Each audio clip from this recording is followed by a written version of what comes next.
हे हमारे सर्वशक्तिमान पिता परमेश्वर, स्वर्ग और पृथ्वी के मालिक, हम सभी के स्वामी आज प्रातःकाल के समय हम आपको नमन करते हैं प्रभु, आपकी वंदना करते हैं, आपकी स्तुति करते हैं, आपका गान करते हैं। और हे प्यारे प्रभु यीशु मसीह, हमारे उद्धार करता, हमारे लिए अपना बलिदान क्रूस पर करने वाले प्रभु, हमें मुक्ति दिलाने वाले, स्वर्ग के राज्य को हमारे लिए खोलने वाले, हमें निमंत्रण देने वाले, आज सुबह हम प्रार्थना करते हैं पवित्र आत्मा के लिए, आप हमारे मध्य में आइए, हमारी सहायता कीजिए। पूरे आराधना में हमारे हर एक दर्शकों के साथ, श्रोताओं के साथ रहिए प्रभु, पूरी आराधना में।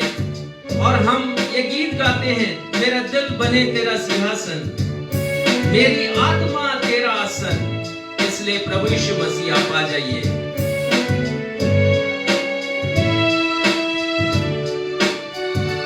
मेरा दिल बने तेरा सिंहासन, मेरी आत्मा तेरा आसन, मेरा दिल बने तेरा सिंहासन, मेरी आत्मा तेरा आसन, मेरे मन में हो तू विराजमान, मेरे मन में हो तू विराजमान, यीशु मेरे तू है बड़ा महान, यीशुआ यीशुआ यीशुआ, मेरे मन में समा जा, यीशुआ मेरे मन में समा जा।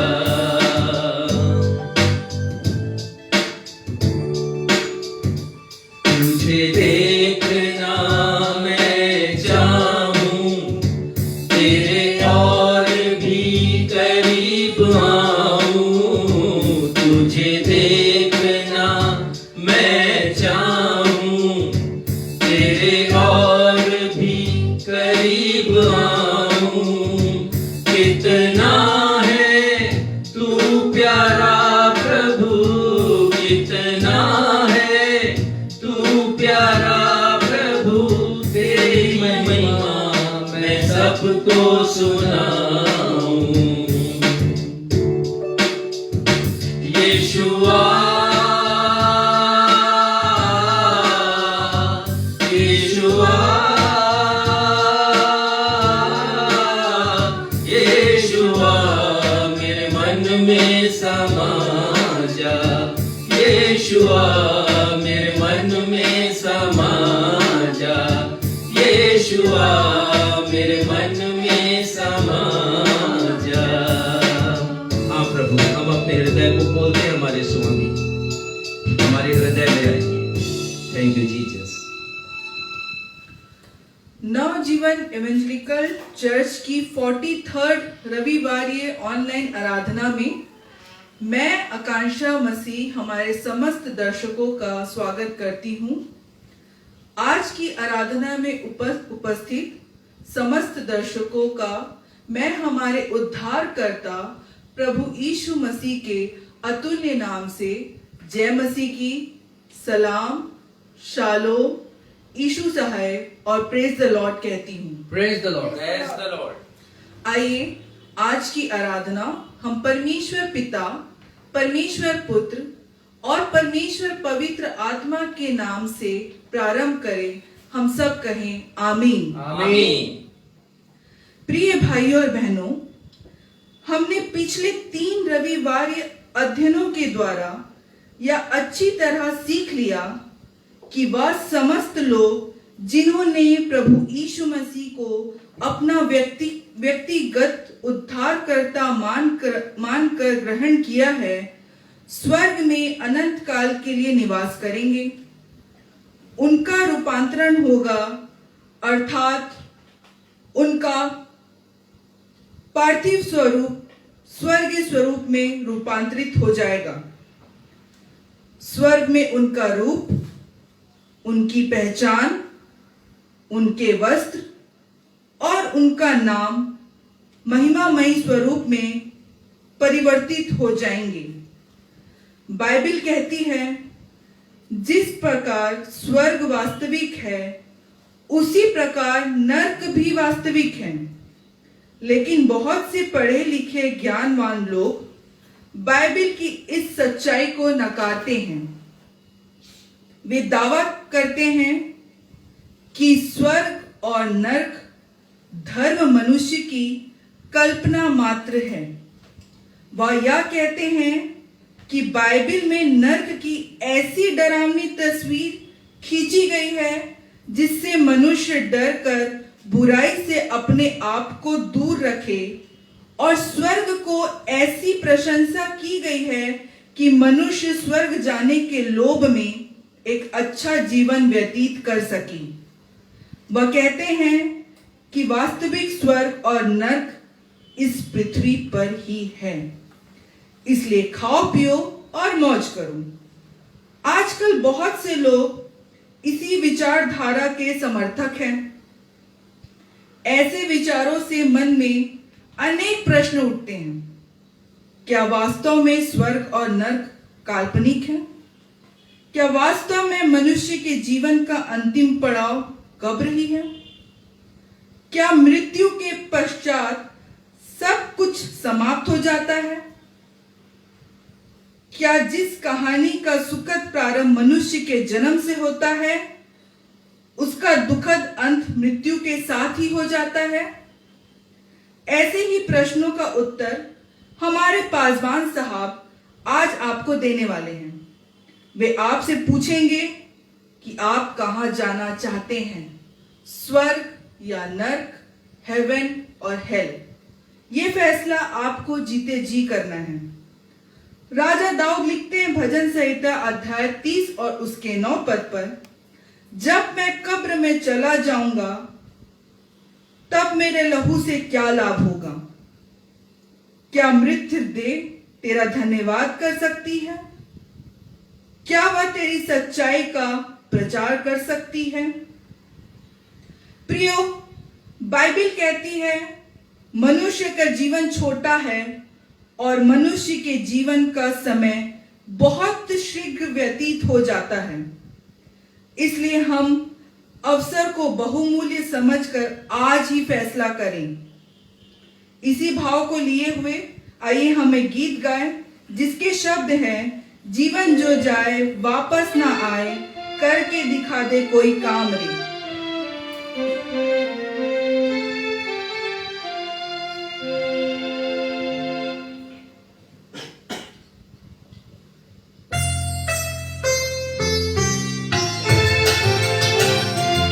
हाँ प्यारे भाइयों और बहनों, हमारा जीवन अनमोल है, परमेश्वर की तरफ से एक वरदान है, और इसीलिए हमें इस अवसर को जो परमेश्वर ने दिया है व्यर्थ नहीं गंवाना है। ये जीवन जो हमें मिला है उसे यूं ही नहीं गंवा देना है, परंतु ऐसा काम करना है कि हमें नरक में नहीं परंतु स्वर्ग में स्थान मिले।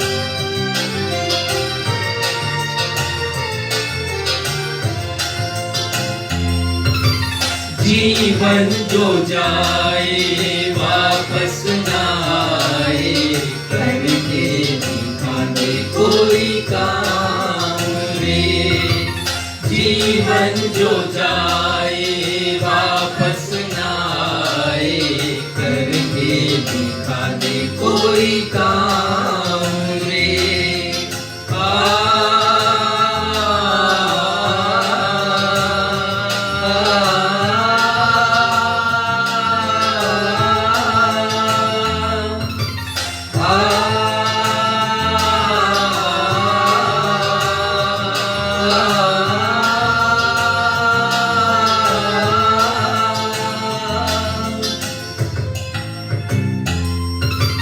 देख बुलाए तुझको मसीहा, हाथ पसारे आज रे। देख बुलाए तुझको मसीहा, हाथ पसारे आज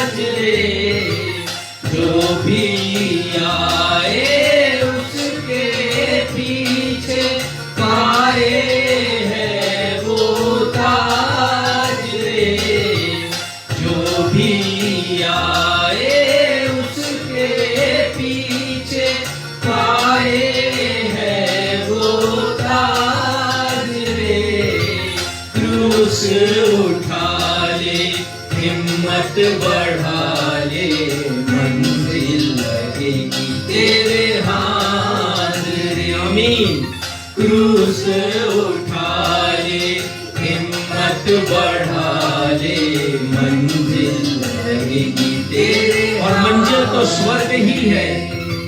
जीवन जो जाए वापस न आए करके दिखा दे कोई काम रे।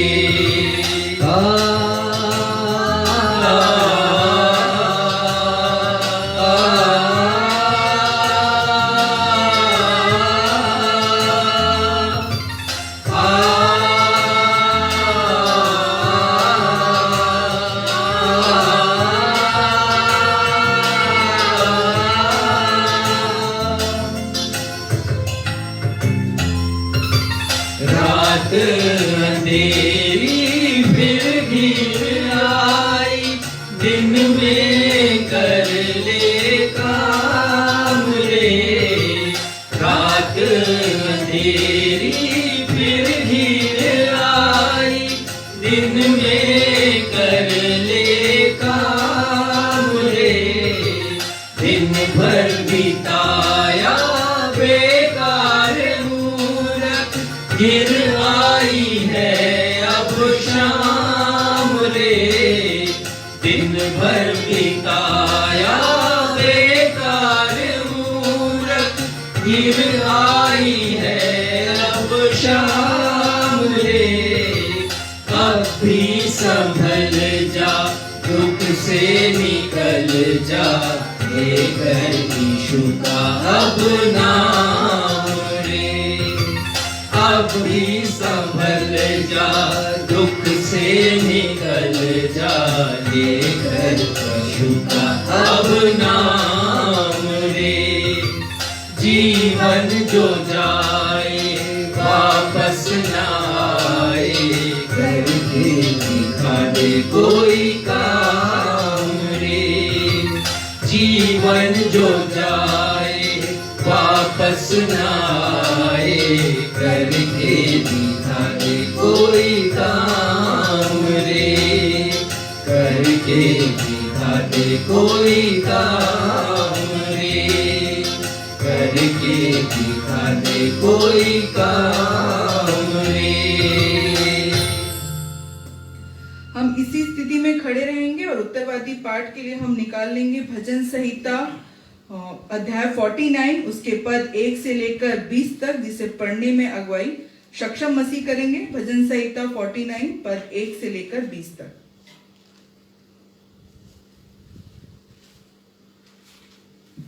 धर्मशास्त्र से हम निकाल लेंगे भजन संहिता उसका अध्याय 49 पद 1 से 20, साम चैप्टर 49 वर्स 1 टू वर्स 20। और जैसा कि हमारा दस्तूर है हम इसे उत्तरवादी की रीति से पढ़ लेंगे।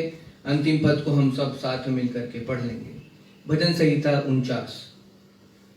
हे देश देश के सब लोगों यह सुनो, हे संसार के सब निवासियों कान लगाओ। क्या ऊंच क्या नीच क्या धनी क्या दरिद्र कान लगाओ। मेरे मुंह से बुद्धि की बातें निकलेंगी और मेरे हृदय की बातें समझ की होंगी। मैं नीति वचन की ओर अपना कान लगाऊंगा।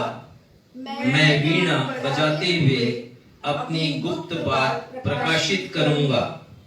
विपत्ति के दिनों में जब मैं अड़ंगा मारने वालों की बुराइयों से घिरूं, तब मैं क्यों डरूं। जो अपनी संपत्ति पर भरोसा रखते और अपने धन की बहुतायत पर फूलते हैं, उनमें से कोई अपने भाई को किसी भांति छुड़ा नहीं सकता है और न परमेश्वर को उसके बदले प्रायश्चित में कुछ दे सकता है।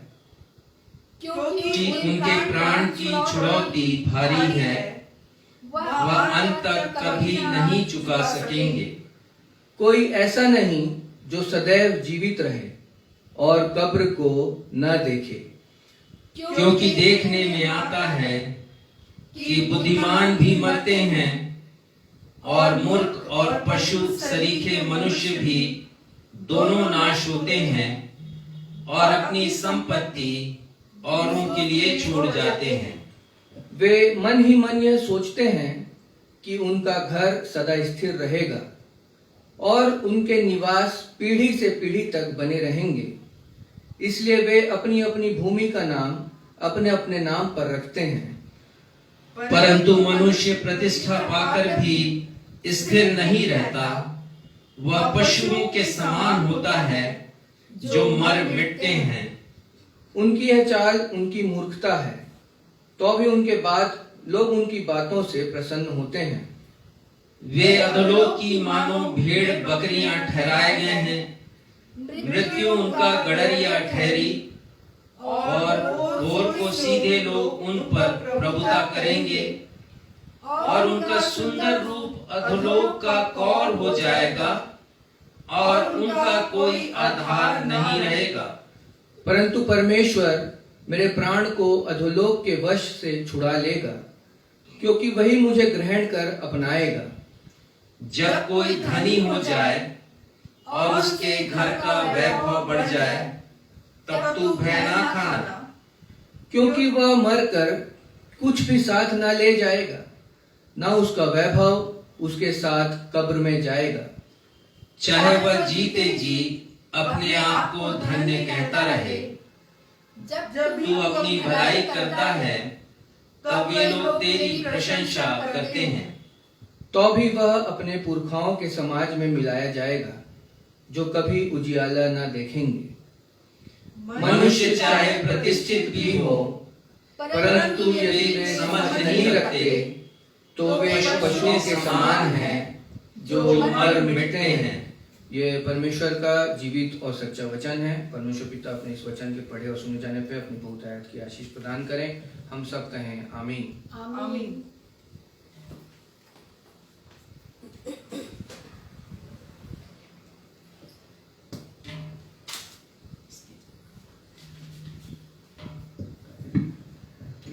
अब समय होगा कि हम अपने पास्टर इंचार्ज से सूचनाएं सुन लेंगे।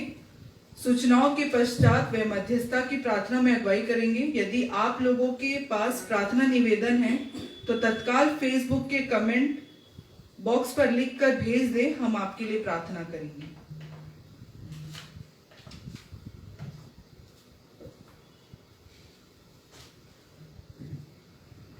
आप सबों को मैं जय मसीह की कहता हूँ, प्रेज द लॉर्ड कहता हूँ और उम्मीद करता हूँ कि आप अपने अपने घरों में स्वस्थ हैं, प्रसन्नचित्त हैं और इस समय अपने अपने मोबाइल के समक्ष या अपने टीवी के समक्ष बैठ करके परिवार के साथ परमेश्वर की स्तुति और आराधना में शामिल हैं।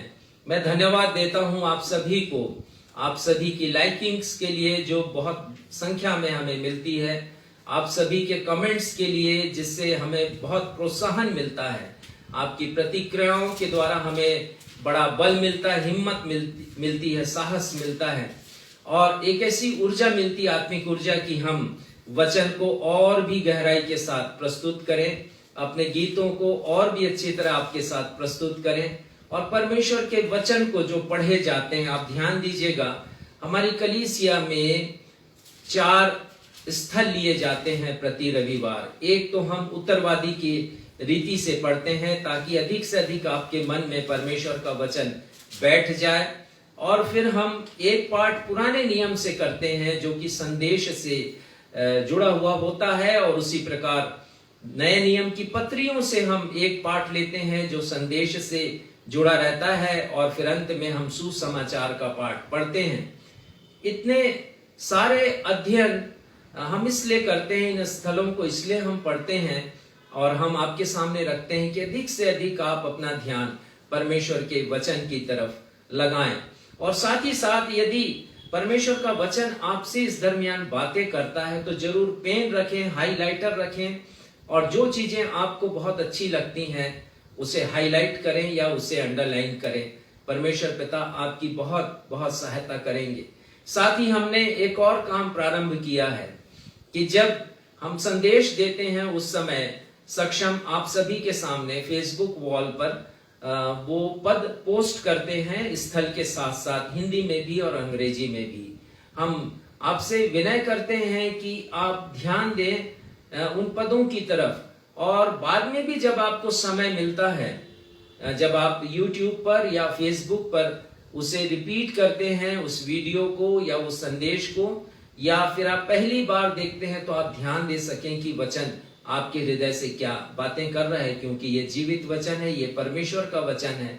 इस वचन में परमेश्वर की सांस है, जिसमें उन्होंने अपने विचारधारा को, अपनी बातों को रखा है। और हम चाहते हैं कि अधिक से अधिक परमेश्वर का वचन प्रचार किया जाए, जिसकी बड़ी सावधानी के साथ हम चुनाव करते हैं जो संदेश के साथ जुड़े होते हैं। इसलिए आप अवश्य वचनों की तरफ ध्यान दें। प्रेयर रिक्वेस्ट है हमारे पास, और हम प्रार्थना करेंगे अपने भाई सुभाष राम के लिए जो क्रॉनिक निमोनिया से ग्रस्त हैं, और जैसा पता चला कि उनकी कंडीशन क्रिटिकल है और वो वेंटिलेटर पर हैं, और निवेदन किया गया है कि हम उनके लिए प्रार्थना करें। हो सकता है कि उनके स्वास्थ्य को लेकर के डॉक्टरों के पास कोई जवाब ना हो, लेकिन हमारे परमेश्वर पिता के पास जवाब है। एक उदाहरण दे रहा हूं मैं कि हमारे भाई राजकुमार कांत, जिनके लिए हम विगत 2 सप्ताहों से प्रार्थना कर रहे थे, प्रतिदिन प्रार्थना कर रहे थे, आपने भी स्मरण किया होगा। कल एक दिन जब मैं उनको देखने गया और डॉक्टर ने बतलाया कि उनकी भी कंडीशन बहुत क्रिटिकल है, सीरियस अवस्था में है, आईसीयू में भर्ती थे, और ऑक्सीजन का मास्क लगा हुआ था उनके नाक पर, और वो आर्टिफिशियल सांस ले रहे थे। बहुत ही अनकंफर्टेबल महसूस कर रहे थे, वो बात करने के योग्य भी नहीं थे, रिस्पांस नहीं दे रहे थे। लेकिन प्रार्थनाओं का असर ऐसा हुआ कि उन्हें चंगाई मिली, और आईसीयू से वो वार्ड में आए 2 दिन पहले। जय मसीह की। परमेश्वर हमारा सामर्थी है। परमेश्वर पिता अपने सामर्थ को हम पर प्रकट करते हैं। आज भी आश्चर्य कर्म होता है। और मैंने कल रात उनसे बातचीत की, वो बहुत प्रसन्न थे और धन्यवाद दे रहे थे कि उनके लिए प्रार्थनाएं की गई। हम प्रार्थना करें प्रभु पूरी तरीके से उन्हें उनके पांव पर खड़ा करे, और वो फिर से कलीसिया में आ सके, अपनी उपस्थिति दर्ज कर सके यहाँ पर। साथ ही साथ हम प्रार्थना करें उनकी आर्थिक दशा के लिए, क्योंकि उनके पास इतना पैसा नहीं है कि वो अस्पताल का खर्च वहन कर सके, और इसके लिए हम प्रयास कर रहे हैं कि वहाँ के डॉक्टर से हम बातचीत करें, ताकि उसका जो खर्च है वो कुछ कम हो जाए, जिससे वो दे सके और उसके ऊपर अतिरिक्त भार ना हो। हम प्रार्थना करते हैं ब्रदर साइमन फ्रांसिस के लिए, जो कि नागपुर से हैं, और वे अभी जिस मकान में रहते हैं वो छोटा है। एक बड़ा मकान वो ले रहे हैं, इंडिपेंडेंट बेंगलो ले रहे हैं, 3 BHK का नागपुर में खरीद रहे हैं।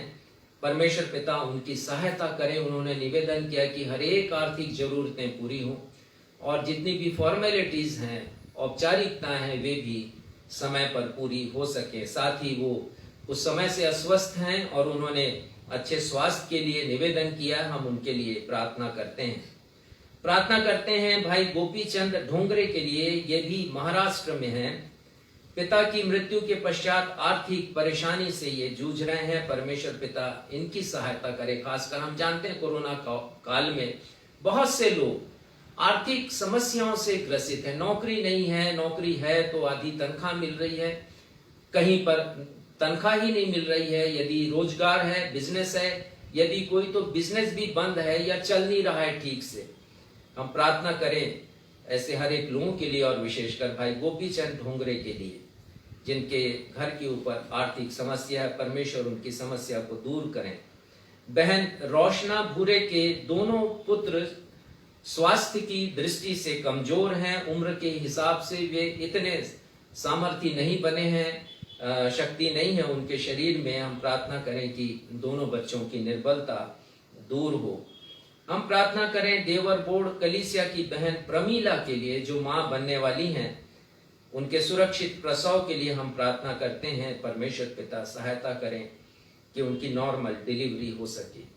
भाई डैनियल दास दिल्ली के पास फरीदाबाद में रहते हैं। उनका गला बहुत खराब है कई समय से, कई महीनों से, और वो बहुत परेशान हैं। उन्होंने लिखा कि उनकी आवाज भरभराती है और उन्होंने लिखा है कि उनकी चंगाई के लिए प्रार्थना की जाए। हम परमेश्वर पिता से उनकी चंगाई के लिए प्रार्थना करते हैं। भाई देवराज हांडू, मुझे पता नहीं ये कहाँ है क्योंकि स्थान इन्होंने लिखा नहीं, लेकिन इन्होंने प्रार्थना निवेदन दिया है कि ये एक्सपोर्ट फैक्ट्री में जॉब चाहते हैं, नौकरी करना चाहते हैं। परमेश्वर पिता इनकी सहायता करे कि वहां पर इनकी नौकरी लग सके।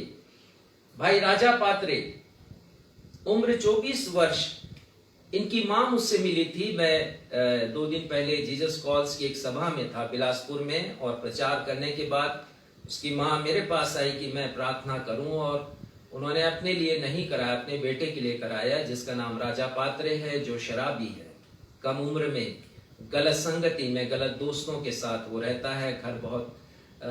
घर की हालत ठीक नहीं, वो खुद रोजगार में नहीं है। हम प्रार्थना करें कि वो अपने जीवन की इस बड़े कर्तव्य को समझ सके जो माता पिता के और परिवार के प्रति होता है, और गलत लड़कों की संगति को वो छोड़ दे और अपने शराबी जीवन को छोड़ दे, उसका त्याग करे। ये जीवन अनमोल है, मैंने आपसे बताया, ये बहुमूल्य जीवन है, परमेश्वर का वरदान है। ये हमारा शरीर नहीं है, ये परमेश्वर का दिया गया। हम इसे यूं ही नहीं बर्बाद कर सकते हैं, यूं ही नहीं तहस नहस कर सकते। हम इसके मालिक नहीं है, मालिक परमेश्वर है, वो स्वामी है हमारे शरीर के। उनकी इच्छा से हम आए हैं, और उनकी इच्छा जब हमारे प्रति हमारी यात्रा पूरी होती तो हमें बुला लेते हैं। हम इस भाई के लिए प्रार्थना करते हैं। उस मां के आंसुओं को मैंने देखा है, परमेश्वर पिता उस मां की सहायता करे। धन्यवाद के कुछ विषय हैं। भाई सुरेश हंटर ने सूचना दी है कि उनके दूसरे बेटे रेमो का विवाह तय हो गया है। हम धन्यवाद देते हैं परमेश्वर पिता को। बहुत समय से उसके लिए तैयारी की जा रही थी कि कोई अच्छी जीवन संगनी उसे मिल सके, और परमेश्वर पिता ने उसकी सहायता की है। हम धन्यवाद देते हैं इस उपाय के लिए जिसे परमेश्वर पिता ने किया है। साथ ही साथ हम धन्यवाद देते हैं रेमो के लिए एक और बात के लिए कि वो अहमदाबाद जाने वाले हैं एक इंटरव्यू के लिए, जो बड़ी कंपनी में है जहां पर बहुत अच्छा वेतन है, और वो चाहते हैं कि उससे वो ज्वाइन करे, वहां पर वो नौकरी करना चाह रहे हैं। परमेश्वर पिता सहायता करें कि इंटरव्यू में वो सेलेक्ट हो सके और उनकी नौकरी वहां पर लग सके। एक बहन ने धन्यवाद स्वरूप एक भेंट दी है हमारे उस पास्टर के लिए जिसका निवास वर्षा काल में अति वर्षा के कारण ढह गया है, और जिसके मकान को बनाने का संकल्प हमने किया है। 2000 रुपए की सहायता उन्होंने की है और गुप्त भेंट उन्होंने दिया। परमेश्वर पिता उन्हें अपनी आशीषों से परिपूर्ण करे।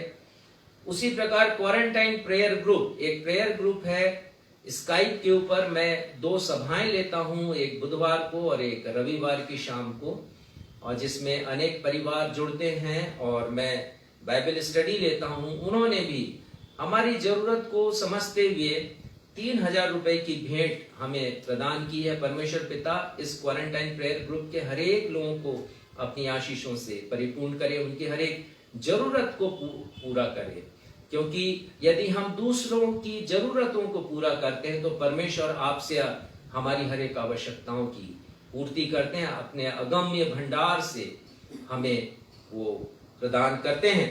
और ये ऐसा समूह है जो हर महीना हमें बिना किसी चूक के अपनी आर्थिक सहायता भेजा करता है। परमेश्वर पिता अपनी आशीषें प्रदान करे। हम धन्यवाद देते हैं श्रीमती अमृता एवं श्री सुनील छेवांग के लिए, जिन्होंने एक नई कार ली है, खूबसूरत कार ली है। परमेश्वर पिता ने उनकी सहायता की है, आर्थिक सहायता की है, और उन्होंने उस नई कार को लिया है। परमेश्वर पिता अपनी आशीषें उस परिवार में और भी ज्यादा दें, न सिर्फ सांसारिक रूप से समृद्धि परंतु आत्मिक रूप से भी समृद्धि प्रदान करें, और वे परमेश्वर के और भी निकट रहने वाला परिवार हो सके। आइए इन हर एक निवेदनों को हम अपने उद्धारकर्ता प्रभु यीशु मसीह के नाम से परमेश्वर के सिंहासन के समक्ष में रखें। हे हमारे पिता, हमारे जीवनों के स्वामी, सर्वसामर्थी, सर्वज्ञानी और सर्वव्यापी परमेश्वर, हमारे सिर आपके सामने नतमस्तक हैं प्रभु।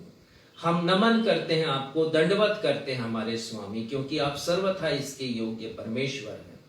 आप हमारी विनतियों को सुनने वाले प्रभु। धन्यवाद देते हैं पिता भाई राजकुमार के लिए, जिन्हें आपने चंगाई दी है।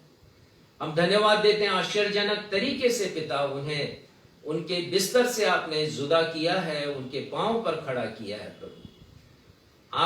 आपकी प्रतिज्ञा है प्रभु, आपका ये वादा है कि आप हमारे बिस्तर को पलटते हैं, बीमारी के बिस्तर को, और चंगाई हमें देते हैं। आपने उन्हें दिया, और यही प्रार्थना अपने भाई सुभाष राम के लिए हम करते हैं।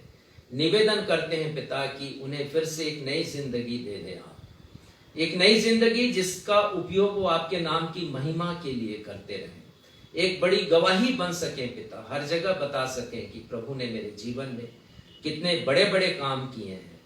और इसी के साथ हम प्रार्थना करते हैं अपने भाई गोपी चंद ढोंगरे के लिए, उनके घर की आर्थिक सहायता को आप आर्थिक सहायता प्रदान करें पिता, हर एक कठिनाइयों को दूर करें। बहन रोशना भूरे के दोनों पुत्रों के लिए प्रार्थना करते हैं कि उन्हें शक्ति दे पिता, उनका स्वास्थ्य अच्छा हो सके पिता, और वो बलिष्ठ हो सके, ऐसी हमारी प्रार्थना है। हम हर एक निवेदनों को आपके सामने रखते हैं पिता। ब्रदर साइमन फ्रांसिस की जरूरतों के लिए, उनके अच्छे स्वास्थ्य के लिए, देवर बोर्ड कलीसिया की बहन प्रमीला के लिए, भाई डेनियल दास के लिए जो फरीदाबाद में हैं, उनके गले में आप अपनी चंगाई को प्रकट कीजिए प्रभु, और होने दीजिए पिता कि आपसे चंगाई को प्राप्त करके वो गवाही देने वाले भाई बन सके। भाई देवराज हांडू के लिए, राजा पात्रे के लिए, हम इन सभी के लिए धन्यवाद देते हैं। धन्यवाद देते हैं पिता हर एक भेंटों के लिए जिसे हमने प्राप्त किया है। आपकी कृपा से पिता हम धन्यवाद देते हैं, और प्रार्थना करते हैं पिता कि हमारी संस्था की आवश्यकताएं पूरी हो सके। होने दीजिए पिता हम गरीबों के मददगार बन सके, जरूरतमंदों की सेवा करने वाले बने, और हमारे जितने भी दर्शक हैं पिता वे भी इस भार को उठाएं। हम प्रार्थना करते हैं पिता कि जब हम कुछ हमारे जीवन में खुशी का अवसर आया, जब हम सेलिब्रेट करें, बर्थडेज को सेलिब्रेट करें, जब हम अपने वेडिंग एनिवर्सरी को सेलिब्रेट करें, या कोई खुशी का अवसर हमारे परिवार में आए, तो प्रार्थना करते हैं पिता कि हम उस खुशी को बांटना सीखें, शेयर करना सीखें। आज हम सीखेंगे वचन में पिता इस बात को कि यदि शेयर नहीं करेंगे तो उसका क्या परिणाम होगा। यदि आशीषें आती हैं तो स्रोत आप ही हैं आशीषों के देने वाले। इसलिए पिता यदि आपने हमें दिया है तो उसे अपने तक रखने के लिए नहीं, उसे बांटने के लिए दिया है। होने दीजिए पिता आपका अनुग्रह आए, आपकी ओर से समझ आए पिता, जैसा भजन संहिता 49 में हमने पढ़ लिया।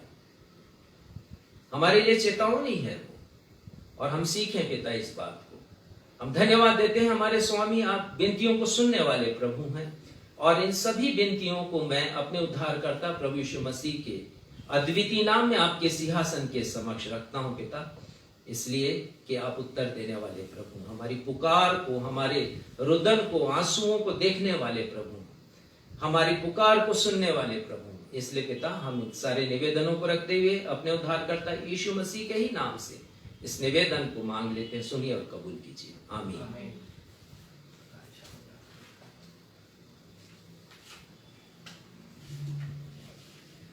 पवित्र शास्त्र बाइबल से पाठों का पठन होगा, और पहला पाठ पाया जाता है व्यवस्था विवरण अध्याय 15 पद 7 से लेकर 11 तक, जिसे पढ़ने में अगुवाई मैं करूंगी। और दूसरा पाठ पाया जाता है गलातियों अध्याय 6 पद 5 और उसके 7 से लेकर 10 पद तक, जिसे पढ़ने में अगुवाई मिसेस बीना मसीह करेंगी। पहला पाठ व्यवस्था विवरण 15 उसके पद 7 से लेकर 11 तक।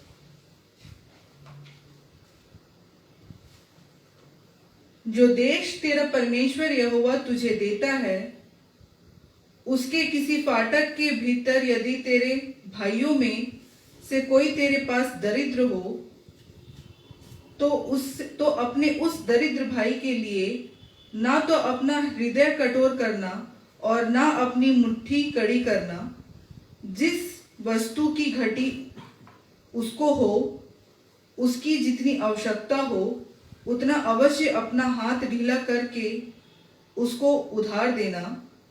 सचेत रह, कि तेरे मन में ऐसी अधम चिंता ना समाए कि 7वां वर्ष जो छुटकारे का वर्ष है वह निकट है, और अपनी दृष्टि तू अपने उस दरिद्र भाई की ओर से कूर करके उसे कुछ न दे, और वह तेरे विरुद्ध यहोवा की दुहाई दे, तो यह तेरे लिए पाप ठहरेगा। तू उसको अवश्य देना, और उसे देते समय तेरे मन को बुरा ना लगे, क्योंकि इसी बात के कारण तेरा परमेश्वर यहोवा तेरे सब कामों में जिनमें तू अपना हाथ लगाएगा तुझे आशीष देगा। तेरे देश में दरिद्र तो सदा पाए जाएंगे, इसलिए मैं तुझसे यह आज्ञा देता हूँ कि तू अपने देश में अपने दीन दरिद्र भाइयों को अपना हाथ ढीला करके अवश्य दान देना। परमेश्वर अपने पढ़े हुए वचन पर आशीष दे। हम सब कहें आमीन। आमीन।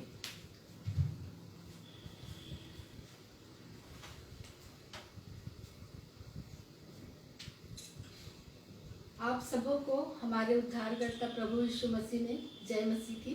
जय मसीह की। हम धर्मशास्त्र के नए नियम से निकाल लेंगे गलातियों की पत्री अध्याय 6। मैं पहले 5वां पद पढ़ूंगी, उसके पश्चात 7 से 10 तक पढ़ूंगी। यहाँ पर यूँ लिखा है, क्योंकि हर एक व्यक्ति अपना ही बोझ उठाएगा। पद 7 से 10।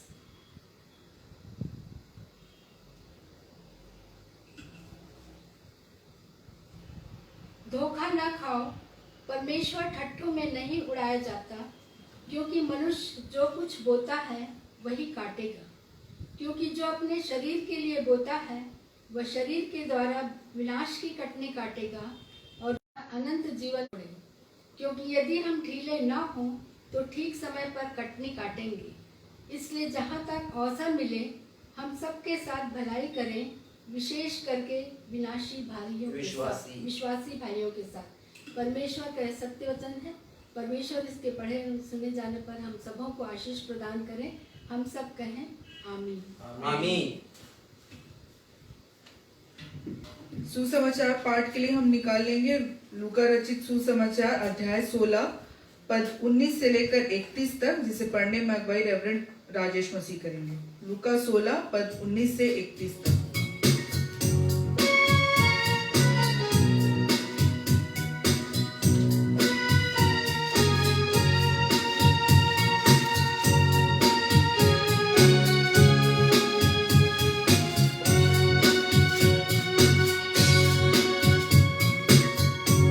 वचन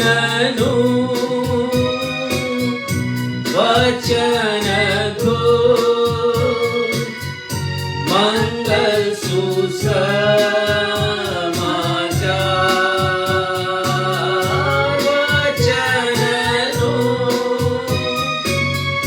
वचन को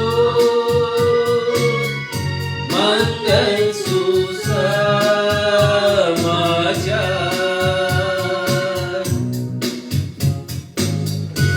सुसमाचार का पाठ लूका रचित सुसमाचार उसका 16वां अध्याय पद 19 से लेके 31 पद तक। यहाँ पर एक सत्य घटना का वर्णन प्रभु यीशु मसीह ने किया है। उन्होंने कहा कि एक धनवान मनुष्य था जो बैंजनी कपड़े और मलमल पहनता और प्रतिदिन सुख विलास और धूमधाम के साथ रहता था, और लाजर नाम का एक कंगाल घावों से भरा हुआ उसकी डेवड़ी पर छोड़ दिया जाता था। और लाजर चाहता था कि धनवान की मेज पर की जूठन से अपना पेट भरे, वरन कुत्ते भी आकर उसके घावों को चाटते थे। और ऐसा हुआ कि वह कंगाल मर गया और स्वर्गदूतों ने उसे लेकर इब्राहिम की गोद में पहुंचाया, और वह धनवान भी मरा और गाड़ा गया। और अधोलोक में उसने पीड़ा में पड़े हुए अपनी आंखें उठाई और दूर से अब्राहम की गोद में लाजर को देखा, और उसने पुकार कर कहा, हे पिता अब्राहम, मुझ पर दया करके लाजर को भेज दे, ताकि वो अपनी उंगली का सिरा पानी में भिगो कर मेरी जीभ को ठंडी करे, क्योंकि मैं इस ज्वाला में तड़प रहा हूं। परंतु इब्राहिम ने कहा, हे मेरे पुत्र, स्मरण कर कि तू अपने जीवन में अच्छी वस्तुएं पा चुका है और वैसे ही लाजर बुरी वस्तुएं। परंतु लाजर अब यहां शांति पा रहा है और तू तड़प रहा है। और इन सब बातों को छोड़ हमारे और तुम्हारे बीच एक भारी गड्ढा ठहराया गया है कि जो यहां से उस पार तुम्हारे पास जाना चाहे वे ना जा सके और ना कोई वहां से इस पार हमारे पास आ सके। उसने कहा, तो हे पिता, मैं तुझसे विनती करता हूं कि तू उसे मेरे पिता के घर में भेज दे, क्योंकि मेरे 5 भाई हैं। वह उनके सामने इन बातों की गवाही दे, ऐसा ना हो कि वे भी इस पीड़ा की जगह में आए। इब्राहिम ने उससे कहा, उनके पास तो मूसा और भविष्यद्वक्ताओं की किताबें हैं, वे उनकी सुने। उसने कहा, नहीं हे पिता अब्राहम, यदि कोई मरे हुओं में से उसके पास जाए तो वे मन फिराएंगे। उसने उससे कहा कि जब वे मूसा और भविष्यद्वक्ताओं की नहीं सुनते, तो यदि मरे हुओं में से कोई जी भी उठे तो भी उसकी नहीं मानेंगे। ये प्रभु यीशु ख्रिस्त का सुसमाचार है। प्रभु यीशु ख्रिस्त, आपके नाम की महिमा हो, हम सब कहें आमीन। आमीन। अब अवसर होगा कि हम अपनी अपनी भेंटों और धन्यवादी भेंटों को देने के द्वारा प्रभु की महिमा करेंगे।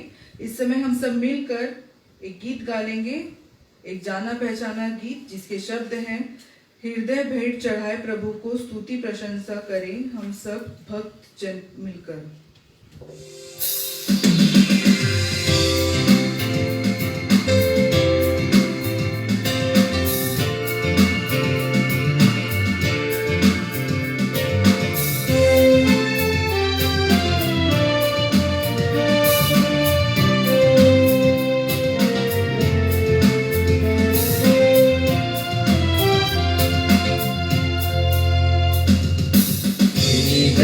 भेंट चढ़ाए प्रभु को स्तुति प्रशंसा करें हम सब भक्त जन मिलकर। भेंट चढ़ाए प्रभु को स्तुति प्रशंसा करें हम सब भक्त जन मिलकर।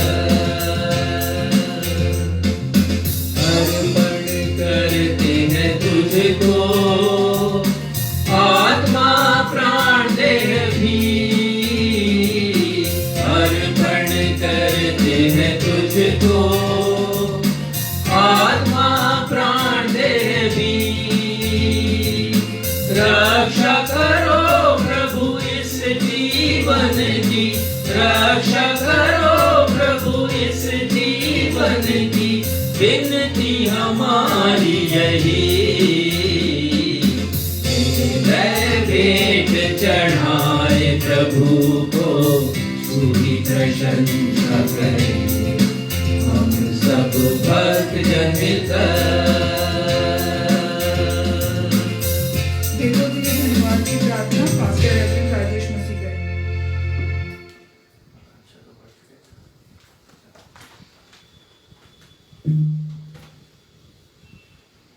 हे हमारे पिता, अपने उद्धारकर्ता, हमें सब कुछ देने वाले प्रभु यीशु मसीह के अद्वितीय नाम में ये कलीसिया, ये सारे दर्शक जो मोबाइल के समक्ष बैठे हैं, आपके सिंहासन के समक्ष हैं प्रभु, हम धन्यवाद देते हैं हर एक उन आशीषों के लिए जिन्हें आपने बेपरिमाण हमें प्रदान की है। हर एक उन भेंटों के लिए पिता जो आज आपके नाम से एकत्रित की गई, आपके स्वर्गीय राज के विस्तार के लिए। और इसके पहले कि पिता हम इसका उपयोग करें, हम इसे आपके हाथों में समर्पित करते हैं प्रभु। आपकी आशीष चाहते हैं। जिस उद्देश्य के लिए ये भेंटें दी गई हैं, उन उद्देश्यों को पिता आप ब्लेस करें प्रभु, आशीषित करें प्रभु। उन परिवारों को आशीषित करें। हम धन्यवाद देते हैं पिता क्वारंटाइन प्रेयर ग्रुप के हर एक सदस्यों के लिए, उस बहन के लिए जिन्होंने गुप्त भेंट हमें दी है। हम धन्यवाद देते हैं पिता आकांक्षा के लिए जिसने अपना जन्म दिवस मनाया और अपनी भेंट उसने अर्पित की है। हम उसके जीवन के लिए आशीष चाहते हैं, विशेषकर उसके व्यवसाय के लिए, जब वो एक नए व्यवसाय में शामिल हुई है और उसने अपना शॉप खोला है। पिता उसे आप आशीषित करें प्रभु, उसके परिवार को आशीषित करें, उसके द्वारा हम सबों को आशीषित करें पिता। हर एक उस वरदान के लिए जिसे आपने उसे दिया है, हम आपकी महिमा करते हैं पिता। उसके खूबसूरत संचालन के लिए जो कलीसिया का करती है, हम आपकी महिमा करते हैं। उसके जीवन में आप बने रहें प्रभु और उसे आशीषित करते रहें पिता। अपने इस निवेदन को हम अपने प्रभु यीशु मसीह के नाम में, जो हमें धनी बनाने के लिए स्वयं कंगाल बन गए, मांग लेते हैं। सुनिए और कबूल कीजिए। आमीन।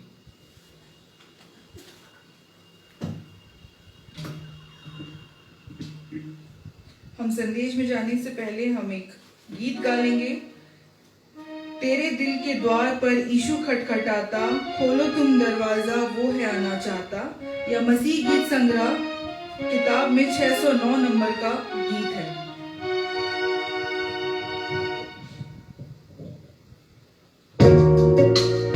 बहुत प्यारा, बहुत पुराना गीत है और ये गीत चुनौती देता है कि हम अपने हृदय के दरवाजे को खोल दें, क्योंकि यीशु प्रवेश करना मांगते हैं, हमारे जीवन में आना मांगते हैं।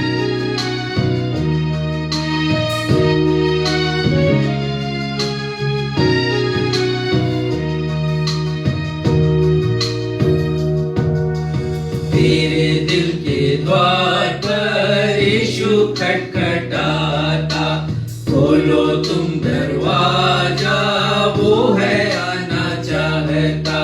तेरे दिल के द्वार पर यीशु खटखटाता, खोलो तुम दरवाजा, वो है आना चाहता। बनना चाहता है वो, हाँ तेरा ही मेहमान आज। बनना चाहता है वो, हाँ तेरा ही मेहमान आज। तेरा रंज और फिकर वो उठाना चाहता, तेरा रंज और फिकर वो उठाना चाहता। तेरे दिल के द्वार पर यीशु खटखटाता, खोलो तुम दरवाजा, वो है आना चाहता।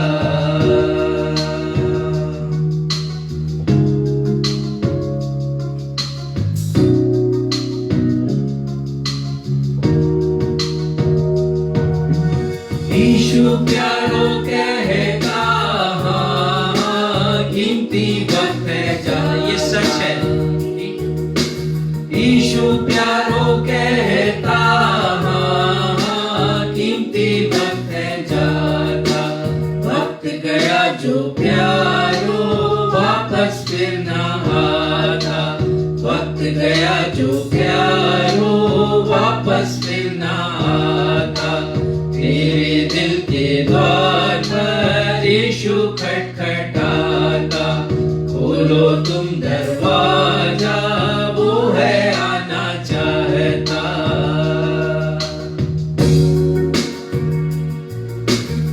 आज के संदेश का विषय है पृथ्वी पर व्यतीत किए गए जीवन की गुणवत्ता ही निर्धारित करता है कि मृत्यु के पश्चात का जीवन कहाँ का और कैसा होगा। The quality of life spent on earth determines where will be its destination and how it will be after the death. अब समय होगा कि रेवरेंड राजेश मसीह आज का संदेश हमारे बीच रखें।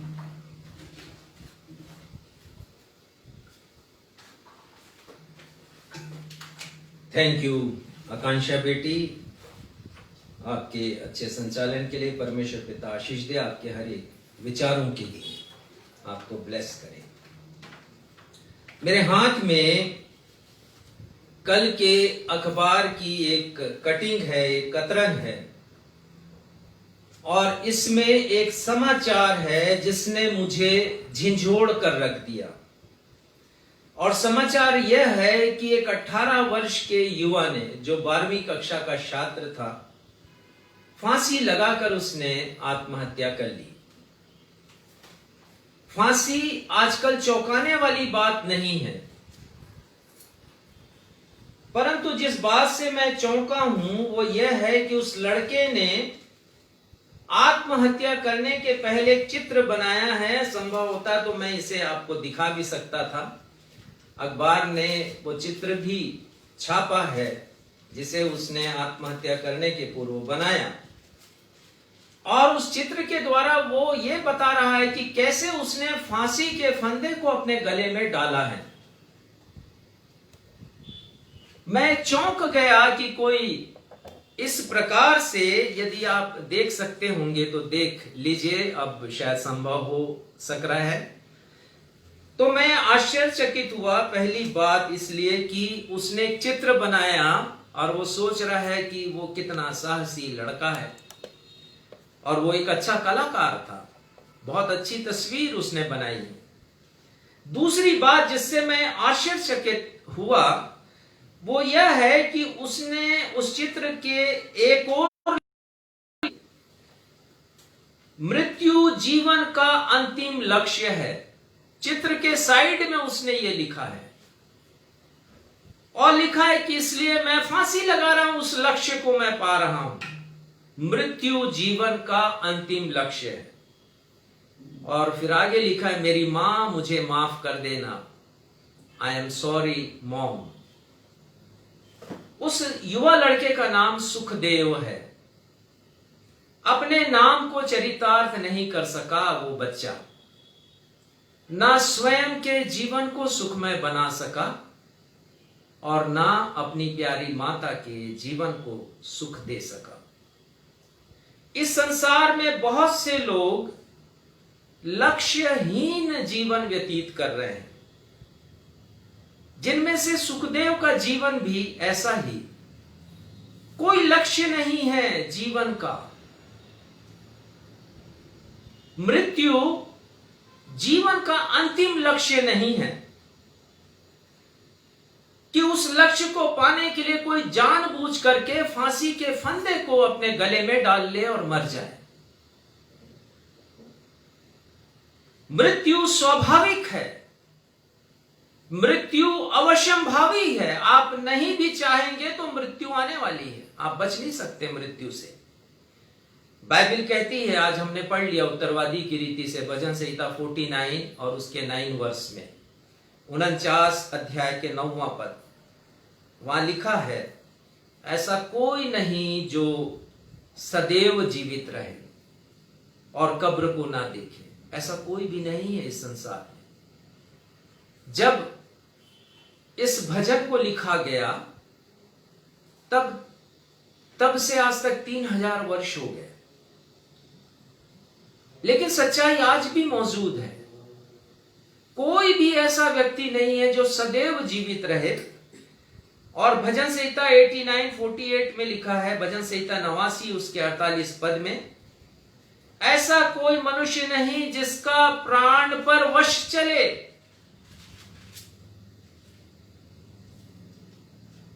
क्षमा करेंगे, वहां लिखा है, कौन ऐसा पुरुष है जो सदा अमर रहेगा।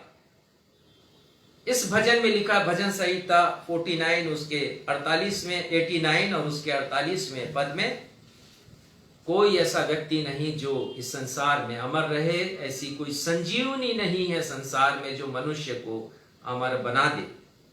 यद्यपि साइंटिस्ट उस जीन के ऊपर खोज कर रहे हैं जो जीन मृत्यु लाता है, और उसको वो बढ़ाना चाहते हैं, अमर करना चाहते हैं, पर मैं नहीं समझता कि कभी वो इस अभियान में सफल होंगे। इस दुनिया के सबसे ज्ञानवान व्यक्ति, बुद्धिमान व्यक्ति राजा सुलेमान ने लिखा सबोपदेशक 8:8 में, ऐसा कोई मनुष्य नहीं जिसका प्राण पर वश चले कि वह उसे निकलते समय रोक ले। मृत्यु आएगी ही तो आएगी, आप टाल नहीं सकते मृत्यु को। ऐसा कोई मनुष्य नहीं जो मृत्यु के दिन का अधिकारी हो, उन्होंने लिखा सबोपदेशक 8:8 में। और बाइबिल मृत्यु का कारण भी बताती, आखिर ये मृत्यु आती क्यों है, हमें रुलाती क्यों है, हमारे आंसुओं को क्यों भिगोती है, ये हमें अकेला तन्हा क्यों कर देती है। ये मृत्यु बाइबिल बतलाती है, उसका कारण क्या है। रोमियो 6:23 में संत पौलुस लिखते हैं, पाप की मजदूरी मृत्यु है। और वो प्रकट करते हैं इस गहरे रहस्य को रोमियो 5:12 पद में, 5वें अध्याय के 12 पद में। एक मनुष्य अर्थात आदम के द्वारा पाप जगत में आया, और वो कहते हैं कि पाप के द्वारा, मनुष्य के पाप के द्वारा मृत्यु आई। जब तक पाप नहीं किया था, परमेश्वर ने दंडित नहीं किया आदम को। लेकिन आप पढ़िए उत्पत्ति 3:19, वहां पर लिखा है कि परमेश्वर ने दंडित किया आदम को और कहा कि आदम तू मिट्टी से निकाला गया है और तू मिट्टी में मिल जाएगा, मृत्यु आएगी एक दिन। और संत पौलुस लिखते हैं कि वो मृत्यु सारे मनुष्यों में फैल गई। बहुत बार मैं इसकी व्याख्या करता हूं, इसलिए आज आगे बढ़ूंगा। उस युवा ने लक्ष्य विहीन रहते हुए अपने जीवन को समाप्त कर दिया। तो क्या यह भी सत्य नहीं है कि आजकल बहुत से लोग लक्ष्य विहीन जीवन को व्यतीत कर रहे हैं? एमलेस जीवन है, लक्ष्य नहीं है जीवन जीने का। और ऐसे लोग आत्महत्या तो नहीं कर रहे हैं, परंतु ऐसे लोग अप्रत्यक्ष रूप से सुसाइड कर रहे हैं। दे आर अटेम्प्टिंग सुसाइड, अप्रत्यक्ष रूप से, इनडायरेक्टली। ऐसे लोग जानते और समझते हुए भी अपने जीवन को दांव पर लगा रहे हैं। कैसे? रिस्क लेकर के। अजीब अजीब प्रकार से लोग रिस्क लेते हैं। लोग रिस्क लेते हैं जब वे तेज गति से गाड़ी चलाते हैं, ओवरटेक करते हैं, रेलवे क्रॉसिंग को पार करते हैं। लोग रिस्क लेते हैं अजीब अजीब प्रकार से। मैंने पढ़ा है कि युवा लड़के के विषय में, यही बिलासपुर शहर की बात है, रात को 12-1 बजे वो रिंग रोड पर यह परीक्षण कर रहा था कि उसकी कार कितने अधिकतम गति से दौड़ सकती है। और उसने दौड़ाया, और मजे की बात यह है कि उसने अपने फ्रेंड को उसने अपना मोबाइल चालू किया और फ्रेंड को वो दिखा रहा है कि कितने स्पीड में मैं गाड़ी चला रहा हूं। लेकिन अचानक उसका ध्यान भंग होता है और एक्सीडेंट होता है, उसकी मृत्यु हो जाती है। परिवार शोकित हो जाता है। रिस्क लेने की आदत है। रिस्क लेते हैं लोग जब नशा करते हैं, रिस्क लेते हैं लोग जब शराब पीते हैं, ये जानते हुए भी कि ये उनके लिए अच्छा नहीं है, और बेहिसाब पीते हैं, जीवन को रिस्क में डालते हैं। बहुत से लोग रिस्क लेते हैं जब वो तंबाकू खाते हैं, गुटखा खाते हैं, चेतावनी के बाद भी सिगरेट पीते हैं, ये जानते हुए भी कि इससे लंग्स का कैंसर होता है, मृत्यु का सामना करना पड़ेगा असमय ही। लोग अपने अंदाज में जीते हैं, मेरा शरीर है, मेरा पैसा है, मेरी मर्जी है। और मैं अक्सर इस बात को बोलता हूं कि गाना भी ऐसे निकल गया है, मैं चाहे ये करूं, मैं चाहे वो करूं, मेरी मर्जी। और जैसा मैंने आपको बताया, मेरी मर्जी हम नहीं कर सकते परमेश्वर के सामने। जो कुछ है हमारे पास और हमारा शरीर, ये सब कुछ परमेश्वर का दिया हुआ, उनकी संपत्ति है। बयाने में उन्होंने दिया है, एक दिन हिसाब लेंगे कि हमने क्या किया अपने जीवन के साथ, अपने शरीर के साथ। ऐसे लोग अप्रत्यक्ष रूप से आत्महत्या करते हैं, मृत्यु को ऐसे लोग दावत देते हैं। बाइबल कहती है मनुष्य को लक्ष्य युक्त जीवन व्यतीत करना चाहिए, एक लक्ष्य होना चाहिए जीवन में। यह बाइबल का संदेश है। मनुष्य को ना सिर्फ लक्ष्य युक्त जीवन जीना है, परंतु उसे गुणवत्ता युक्त जीवन भी व्यतीत करना है। मनुष्य का जीवन परमेश्वर की ओर से वरदान है, जीवन अनमोल है, मैंने आपको बताया है आज। और ना सिर्फ ये जीवन परंतु समय भी परमेश्वर की ओर से मुझे और आपको वरदान स्वरूप दिया गया है। हमें इसकी कीमत करना है, वैल्यू करना है। मनुष्य का जीवन गुणवत्तापूर्ण और लक्ष्यपूर्ण होना चाहिए। लक्ष्यहीन और गुणवत्ताहीन नहीं। लक्ष्य यह है कि मृत्यु के पश्चात उसे सोचना है कि वो कहां जा रहा है, उसके जीवन का अंतिम पड़ाव कहां का होगा। उसे केवल मृत्यु को नहीं देखना है, पर मृत्यु के पार उस जीवन को देखना है जिसे देने का वादा परमेश्वर ने किया है और जिसे हम अचीव करेंगे गुणवत्ता के ही कारण।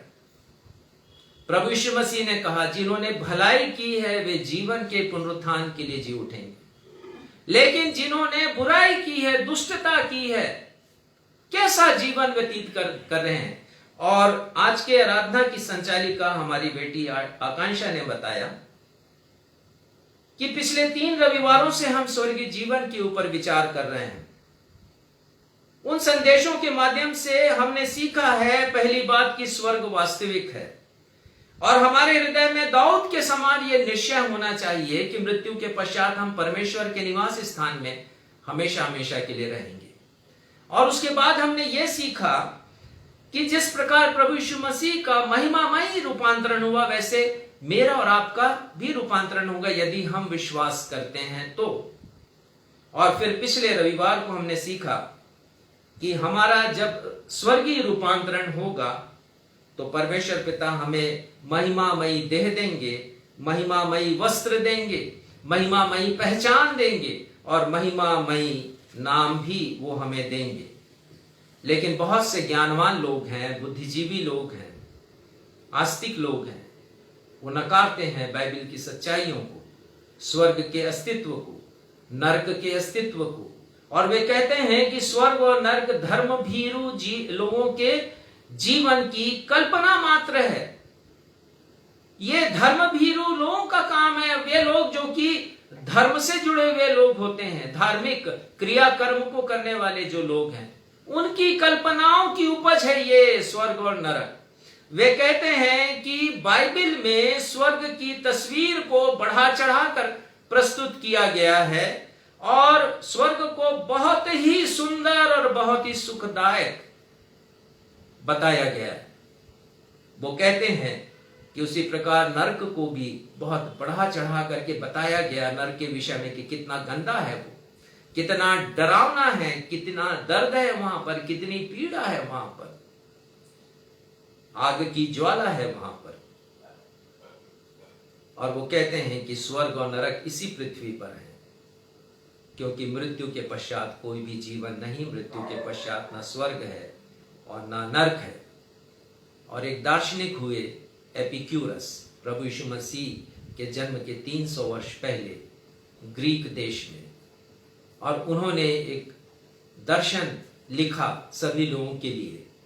वो थिंकर थे, दार्शनिक थे, और उन्होंने कहा कि जीवन का लक्ष्य होना चाहिए आनंद को ढूंढो और आनंद को पाओ, सबसे बड़ी उपलब्धि तुम्हारी यही है जीवन में। तो उस आनंद को पाने के लिए तुम खाओ पियो और मौज करो, ये उनका सिद्धांत था। और वो कहते थे मृत्यु के बाद कोई जीवन नहीं, कोई स्वर्ग नहीं, कोई नरक नहीं, जो कुछ जीवन है इस धरती का ही जीवन है, इसलिए खाओ पियो और मौज करो। संत पौलुस एपिक्यूरस की इस विचारधारा का खंडन करते हैं पहला कुरिन्थियों 15 अध्याय के 32 पद में, और वो कहते हैं कि यदि तुम विश्वास नहीं करते पुनरुत्थान के ऊपर, और यदि तुम कहते हो कि मृत्यु के बाद कोई जीवन नहीं, तो वो कहते हैं आओ खाओ पिए और हम जिए, क्योंकि कल तो हमें मरना ही है। वो कटाक्ष करते हैं उनके ऊपर, ऐसी विचारधारा वाले लोगों के ऊपर। और वो कहते हैं 15 अध्याय के 33 पद में उसके आगे वो कहते हैं कि धोखा नहीं खाना ऐसे विचारधारा से, उनकी बातों में नहीं आना। वो कहते हैं बुरी संगति, बुरे विचार अच्छे चरित्र को, अच्छे विचार को तहस नहस कर देती है। और 34 पद में वो लिखते हैं, कितने ऐसे हैं जो परमेश्वर को नहीं जानते, और जो परमेश्वर को नहीं जानते हैं, बाइबल के परमेश्वर को, जीवित परमेश्वर को, महान परमेश्वर को, वो ऐसी बातें कहते हैं कि स्वर्ग और नरक तो इस पृथ्वी पर ही है, मृत्यु के परे कोई जीवन नहीं है। यही हमारा आज का विषय है। पृथ्वी पर व्यतीत किए गए जीवन की गुणवत्ता ही यह निर्धारित करता है कि मृत्यु के पश्चात मनुष्य के जीवन का अंतिम पड़ाव, पहली बात, कहां पर होगा और उसका स्वरूप कैसा होगा। कहां पर होगा मृत्यु के पश्चात मनुष्य के जीवन का, और उसका स्वरूप कैसा होगा। The quality of life spent on earth, where will be the man's final destination? मनुष्य कहां है मृत्यु के पश्चात, and how it will be after the death, वो कैसा होगा मृत्यु के पश्चात। स्वर्ग की तो काफी तस्वीर हमने देख ली है, और जैसा मैंने आपसे वादा किया था कि नारकी जीवन के ऊपर हम विचार करेंगे, तो आज नारकी जीवन के ऊपर विचार करेंगे। प्रभु यीशु मसीह ने एक सत्य घटना के द्वारा इस विषय को बहुत अच्छी तरह प्रस्तुत किया है, मेरे और आपके शिक्षा के लिए। इस घटना का एकमात्र विवरण लूका रचित सुसमाचार में मिलता है, जिसे आज हमने सुसमाचार के पाठ में पढ़ा, 16 अध्याय पद 19 से लेकर 31 तक, और कहीं पर भी ऐसा बयान नहीं है। लूका स्वयं एक डॉक्टर थे, वैद्य थे वो, और उनके लेखों में वैज्ञानिक दृष्टिकोण है। उनके लेखों में एक चिकित्सीय दृष्टिकोण है, और वो अपने दृष्टिकोण के को तौल करके, समझ करके, परख करके इन बातों को लिख रहे हैं। प्रभु यीशु मसीह ने ये जो बातें कही हैं वो एक दृष्टांत नहीं है, जैसा बहुत से लोग कहते हैं। कारण ये है कि इसमें एक व्यक्ति नाम है और नाम लाजर है उसका, अन्यथा हर एक दृष्टांतों में आप देख लीजिए, किसी भी व्यक्ति का नाम वहां पर प्रभु यीशु मसीह ने नाम का उल्लेख नहीं किया है। केवल यहीं पर है जो साबित करता है कि यह घटना प्रभु यीशु मसीह के नॉलेज में थी, उनके ज्ञान में थी, वो वाकिफ थे इस घटना से। दूसरी बात यह है कि प्रभु यीशु मसीह ने यह नहीं कहा कि यह दृष्टांत है, अन्यथा वो जितने भी दृष्टांत हम पढ़ते हैं, प्रभु लिखा है कि तब यीशु ने उनसे ये दृष्टांत में बातें कही, परंतु प्रभु यीशु मसीह यहां पर दृष्टांत शब्द का प्रयोग नहीं करते हैं। यहां पर प्रभु यीशु मसीह ने बहुत सरल भाषा में तुलना करते हुए धनवान के जीवन को और लाजर नामक एक भिखारी के जीवन को, और दोनों के जीवन के अंतर को प्रकट करते हुए प्रभु यीशु मसीह ने जो वर्णन किया है, मेरे और आपके ज्ञान के लिए बहुत बेहतरीन वर्णन है ये। कम शब्दों में बहुत बड़ी व्याख्या प्रभु यीशु मसीह ने स्वर्ग और नरक की यहां पर की, विशेषकर नरक के बारे में। ये दोनों मनुष्य हर युग के लोगों की दो विचारधारा को प्रकट करते हैं। जैसा मैं कह चुका हूं आपसे पहले भी कि दो विचारधारा है बाइबल में, एक सांसारिक विचारधारा और एक स्वर्गीय विचारधारा या biblical perspective, biblical thoughts, Bible की विचारधारा। संसार की विचारधारा, बाइबल की विचारधारा। बाइबल की विचारधारा बिल्कुल भिन्न है, जिसे हम यहां पर देखेंगे। प्रभु यीशु मसीह ने दोनों के पृथ्वी और मृत्यु के पश्चात के जीवन का परस्पर अंतर करते हुए एक सजीव चित्रण किया है, और हम इस सजीव चित्रण में 5 अंतर को आज देखेंगे, जो धनवान के जीवन में, उसकी लाइफ स्टाइल में और भी दूसरी बातों में, और लाजर के का जो वर्णन प्रभु यीशु मसीह ने किया, वो अंतर क्या क्या है। पहला अंतर जो हम यहां पर पाते हैं कि दोनों के जीवन जीने के ढंग में अंतर था। जब वो पृथ्वी पर हैं दोनों, उनके जीवन जीने के ढंग में अंतर है। धनवान तो धनवान है, वो रईस है, वो अमीर ज्यादा है, और बेहिसाब संपत्ति का मालिक है, तो उसकी सोच भी वैसी ही बनी हुई है। उसके जीवन जीने का अपना तरीका है, उसकी अपनी एक लाइफ स्टाइल है। लिखा है, पद 19 को पढ़िएगा। एक धनवान मनुष्य था, पढ़िए। एक धनवान मनुष्य था जो बैजनी कपड़े और मलमल पहनता और प्रतिदिन सुख विलास और धूमधाम के साथ रहता था। हाँ, ये पद उसकी लाइफ स्टाइल को बतला रहा है, उसके जीवन जीने का ढंग कैसा था। और ये पद बतला रहा है कि वो बैंजनी वस्त्र पहनता था। बैंजनी वस्त्र राजा महाराजाओं का, अमीर लोगों का वस्त्र था, क्योंकि बहुत महंगा आता था। ये पर्पल कलर का जो वस्त्र होता था, बहुत ही महंगा, गरीब पहन ही नहीं पाते थे। उनके पास यदि कोई वस्त्र होता था, 2 जोड़ी अधिक से अधिक वस्त्र होते थे, वो भी सफेद रंग के होते थे, और किसी के पास ये भी नहीं होता था, गरीबों के पास। और आगे लिखा है, मलमल के वस्त्र वो पहनता था। मलमल तो उस देश में होता नहीं था, और पुराना इतिहास हजारों वर्ष का ये बताता है कि मलमल का वस्त्र हमारे देश में, हिंदुस्तान में उस समय बना करता था, जो यहाँ से निर्यात होता था, एक्सपोर्ट होता था यहाँ से।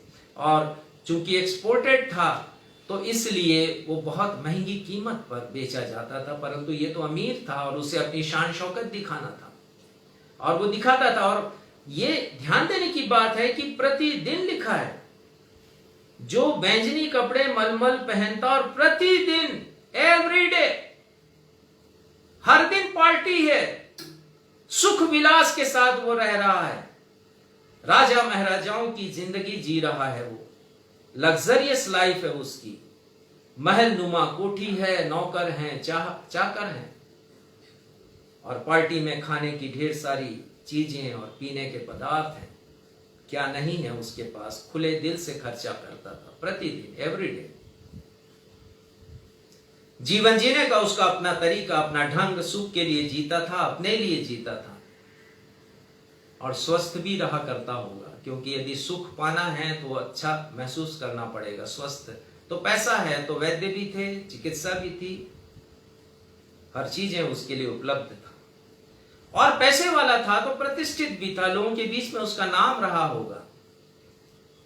दूसरी ओर लाजर की जिंदगी है यहाँ पर, पद 20 में पढ़िएगा। लाजर नाम का एक कंगाल घाव से भरा हुआ उसकी डेवड़ी पर छोड़ दिया जाता था। हाँ, इसकी कोई लाइफ स्टाइल ही नहीं है, इसका जीवन जीने का कोई तरीका ही नहीं है, ढंग ही नहीं है। ये तो दूसरों के रहमो करम पर है। हिंदी में कंगाल शब्द आया है, अंग्रेजी बाइबल पढ़ेंगे तो उसमें बेगर आया है, भिखारी। लाजर नाम का एक भिखारी, दूसरों के रहम पर जिंदा रहने वाला। लिखा है कि घावों से भरा हुआ, बीमारियों से जकड़ा हुआ होगा वो, बेघर, उसके पास कोई घर नहीं। लिखा है धनवान की डेवड़ी, अर्थात उसके कोठी के का जो बाउंड्री वॉल है और वहां पर जो मेन गेट है, जो बड़ा दरवाजा है, वहां पर लोग लाके उसको छोड़ दिया करते थे। लावारिस, अभागा जीवन उसका, धरती बिस्तर है, आकाश ओढ़ना है उसका। घृणित, उपेक्षित, लाचार, अपाहिज, दूसरों की दया पर निर्भर, अपमान की जिंदगी का मालिक, वो लाजर। पद 21 में उसके हालात लिखे हुए हैं। और वह चाहता था कि धनवान की मेज पर की जूठन से अपना पेट भरे, यहाँ तक के कुत्ते भी आकर उसके घाव को चाटते थे। वो भूखा रहा करता था। लिखा वो चाहता तो था, और ये शब्द ऐसा लगता है कि जैसे उसे मिलता नहीं था। धनवान की मेज का जूठा काठा लाके फेंक दिया जाता था, कुत्ते भी खाते थे, वो भी वहीं पर खाता था। ऐसा अभागा जीवन। लिखा है गली के कुत्ते उसके मित्र थे, उसके दोस्त थे, क्योंकि कोई उससे बात भी नहीं करता था। उसके घावों को वो चाटा करते थे। बेसुध पड़ा रहता होगा, दर्द और कराह का जीवन जीता होगा, आहें भरता होगा रात के समय और परमेश्वर से विनती करता होगा कि प्रभु मुझे उठा ले। लेकिन इन दोनों के जीवन में बड़ा फर्क है। ये परमेश्वर का वचन है। परमेश्वर का वचन परमेश्वर का नजरिया है, संसार का नजरिया नहीं है। धनवान का कोई नाम नहीं है यहां पर। यदि कोई मनुष्य इसे लिखा होता तो सबसे ऊपर धनवान का नाम लिखा होता, श्री भी लगाया होता और धनवान के नाम के बाद जी भी लगाता। संसार में प्रतिष्ठित है, लोकप्रिय है, लेकिन परमेश्वर की दृष्टि में शून्य है, इसलिए नाम नहीं है उसका। लोगों की दृष्टि में महान है, सम्मानीय है। लोग नाम के आगे श्री लगाते होंगे और भी आदर सूचक शब्दों का प्रयोग होता होगा, परंतु परमेश्वर की दृष्टि में बेनाम है वो। लेकिन उस गरीब का, उस भिखारी का नाम है परमेश्वर की इस किताब में, और नाम है लाजर, और इसका अर्थ होता है परमेश्वर जिसका मददगार हो। परमेश्वर जिसका मददगार। लेकिन परमेश्वर जिसका मददगार है वो दिख नहीं रहा इस संसार में। परमेश्वर की मदद नहीं दिख रही है। वो दिखेगी, दिखेगी वो, क्योंकि झूठ नहीं लिखा है। परमेश्वर की दृष्टि में वो आदर योग्य है। बाइबल का परमेश्वर गरीबों का और दीनहीन लोगों का परमेश्वर है। बहुत से पद हैं जो मेरे इस कथन को सपोर्ट करते हैं कि बाइबल कंगालों का, बाइबल का परमेश्वर कंगालों का परमेश्वर है, दीनहीनों का परमेश्वर, अनाथों का परमेश्वर है, विधवाओं का परमेश्वर है। भजन संहिता 10:14 में लिखा है, लाचार अपने आप को तेरे हाथ में सौंपता है, क्योंकि मनुष्य तो उसे अपमानित करते हैं, उसे ठुकराते हैं। और हम इस बात को बहुत अच्छी तरह जानते हैं, क्योंकि हम ऐसे लोगों के मध्य में काम करते हैं, अपने शहर में ही, स्लम एरिया में, झोपड़पट्टी में, उन लोगों के मध्य में जो भिक्षावृत्ति पर अपना जीवन व्यापन करते हैं। हम उनके दर्द को, उनकी कराह को हम सुनते हैं। इसलिए हम आपसे निवेदन भी करते हैं कि उनकी सहायता के लिए आप अपनी मुट्ठी को कड़ी ना करें, ढीला करें। भजन संहिता 72 उसके 12वें पद में लिखा है, परमेश्वर दुहाई देने वाले दरिद्र को और दुखी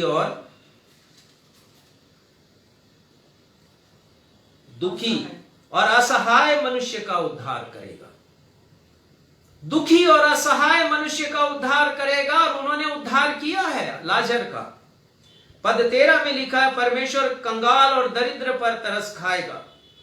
पद 14 में लिखा है, परमेश्वर उनके प्राणों को अंधेर और उपद्रव से बचा लेगा। उनका लहू परमेश्वर की दृष्टि में अनमोल है। लाजर दुनिया की दृष्टि में कुछ भी नहीं था। लोग तो लाजर को लाजर के नाम से जानते भी नहीं होंगे, लेकिन यीशु जानते। यीशु ने वर्णन किया उसका नाम। परमेश्वर जानते हैं, प्रभु यीशु मसीह ने उसके नाम का उच्चारण किया। उसकी निगाहें परमेश्वर की ओर लगी रहती थी। इन दोनों के जीवन के देखने के बाद हम एक और अंतर को देखते हैं। दूसरी बात के अनुसार पद 22 को पढ़िएगा। ऐसा हुआ कि वह कंगाल मर गया। पहले लाजर की मृत्यु हुई। लाजर की मृत्यु पे, वो तो बीमार था ना, घावों से भरा था और मदद मांग रहा होगा परमेश्वर से हर रात को सोने के पहले और सुबह जागने की पहली प्रार्थना, प्रभु उठा ले मुझको इस दुनिया के कष्ट से, तकलीफों से। लोग मुझसे घृणा करते हैं प्रभु, मेरा अपमान करते हैं प्रभु, ताना मारते हैं प्रभु। परमेश्वर ने उसे अपने पास बुलाया। पद 22 में लिखा है, और ऐसा हुआ कि वो कंगाल मर गया। और स्वर्गदूतों ने, देखिए, कितनी बड़ी बात यहां पर लिखी है। प्रतिष्ठित नहीं था, लावारिस फेंक दिया गया होगा उसको मृत्यु के बाद, और हो सकता है कई दिन के बाद लोगों की दृष्टि पड़ी हो कि अरे ये तो मर गया है। मर गया है तो धनवान बोलोगा भैया बहुत बास आ रही, फेंको इसको कहीं, और लोगों ने कहीं पर ले जाके लावारिस उसको दफन किया होगा। ये तो नहीं लिखा गया कि गाड़ा गया, क्योंकि ये शब्द आया केवल धनवान के लिए। लिखा है स्वर्गदूत उसके प्राण और उसके आत्मा को लेने आया और उसे स्वर्ग में अब्राहम की गोद में पहुंचा दिया। इससे बड़ा सम्मान और क्या हो सकता था लाजर के लिए। लाजर नाम चरितार्थ यहां पर हो रहा है। मैंने आपसे कहा था कि आगे हम देखेंगे, परमेश्वर ने उसकी सहायता की, उसका नाम चरितार्थ हुआ। भजन संहिता 72:12 में भजनकार लिखते हैं कि परमेश्वर दुहाई देने वाले दरिद्र को और दुखी और असहाय मनुष्य का, इन सभी का परमेश्वर उद्धार करते हैं। उन्होंने उद्धार किया। यह है महान परमेश्वर की महानता। धनवान बाद में मरा, बाद में मरा, स्वस्थ था वो, हो सकता है प्रोटीन डाइट उस समय का लेता हो, हृष्ट पुष्ट रहा होगा। और उसके लिए क्या लिखा है 22 पद में, और ऐसा हुआ कि वो कंगाल मर गया 23 पद में, 22 में ही उसके आगे के हिस्से में, और धनवान भी मरा और गाड़ा गया, गाड़ा गया। लोगों ने शोक मनाया होगा, आरआईपी लिखा होगा। मसीही लोग आरआईपी लिखते हैं, मुझे बहुत कष्ट होता है, ये बाइबल की भाषा नहीं है। Rest in peace. एक बार मृत्यु आ जाए किसी को तो हमारी कितनी भी प्रार्थनाएं हैं उस व्यक्ति को लगने वाली नहीं है। वो तो अभी उसकी जो आत्मा है और उसका प्राण है वो परमेश्वर के स्वामित्व में है। जितनी प्रार्थना करना है, जितनी दुआएं देना है, जीते जी अंतिम सांस तक। आरआईपी कहा होगा, पूरे शहर में खबर फैल गई होगी, लोग आंसू बहाने लगे होंगे, कब्र में दफनाया गया होगा, बड़ी भीड़ रही होगी वहां पर, और हो सकता है कि संगमरमरी कब्र उसने अपने लिए बनाया हो। पहले मेमोरियल सर्विस की गई होगी, लोगों ने उसकी प्रशंसा में कसीदे पढ़े होंगे। लेकिन लिखा है कि वो अधोलोक में पहुंचा। धनवान भी मरा और गाड़ा गया। 23 पद में अधोलोक में पहुंचा। अधोलोक यूनानी भाषा में जो शब्द है वो है हेडेस, और इब्रानी भाषा में शियोल, और इनका अर्थ होता है पीड़ा का स्थान, एक ऐसा स्थान जहां पर तड़पना है, एक ऐसा स्थान जिसे मनुष्य देख नहीं सके, एक ऐसा स्थान जिसमें मनुष्य रह नहीं सके, एक ऐसा स्थान जहां की पीड़ा को मनुष्य सह नहीं सके। वो अधोलोक एक बहुत विशाल क्षेत्र है। उसके एक ओर स्वर्गलोक है और उसके दूसरे ओर नरकलोक है। और अब्राहम यहां पर कह रहे हैं कि हमारे और तुम्हारे मध्य में एक गड्ढा है, एक गहरी खाई है, ग्रेट कैज्म, गहरी खाई है। यद्यपि दोनों का वार्तालाप हो रहा है, दोनों एक दूसरे की बातों को सुन रहे हैं, लेकिन संत अब्राहम कहते हैं कि ना कोई यहां से उस पार जा सकता, ना वहां से इस पार आ सकता। ये अधोलोक की तस्वीर है। पर इसके बारे में अभी आप इतनी ही जानकारी रखिए, मैं अभी इसका पूरा विवरण आपको दे नहीं रहा हूं और मैं आगे बढ़ूंगा। अब प्रश्न उठता है कि यहां तो हमें पढ़ने बिल्कुल नहीं मिलता कि धनवान ने कोई पाप किया है। क्या अपनी एक लाइफ स्टाइल नहीं होना चाहिए? यदि परमेश्वर ने हमें दिया है तो क्या हमारे पास एक अच्छा घर नहीं होना चाहिए? परमेश्वर ने दिया है तो क्या कार नहीं होनी चाहिए? परमेश्वर ने हमें दिया है तो क्या हमारे पास पहनने ओढ़ने के लिए वस्त्र नहीं होने चाहिए? अरे भाई, यहां तो कुछ भी ऐसी बात नहीं लिखी है जिससे प्रकट हो कि धनवान की आत्मा अधोलोक में पहुंचे। कुछ भी वर्णन नहीं है यहां पर। तो उसने आखिर क्या किया? उसके चार पाप हैं जो मैं आपको बताना चाहता हूं। पहली बात, उसने अपनी ब्लेसिंग्स को शेयर नहीं किया। अपनी आशीषों को शेयर नहीं करना पाप है। व्यवस्था विवरण 15 अध्याय में हमने पढ़ लिया। वहां पर बहुत सी बातें लिखी हैं। वहां पर लिखा है कि अपने हाथों को कड़ी नहीं करना, हाथों को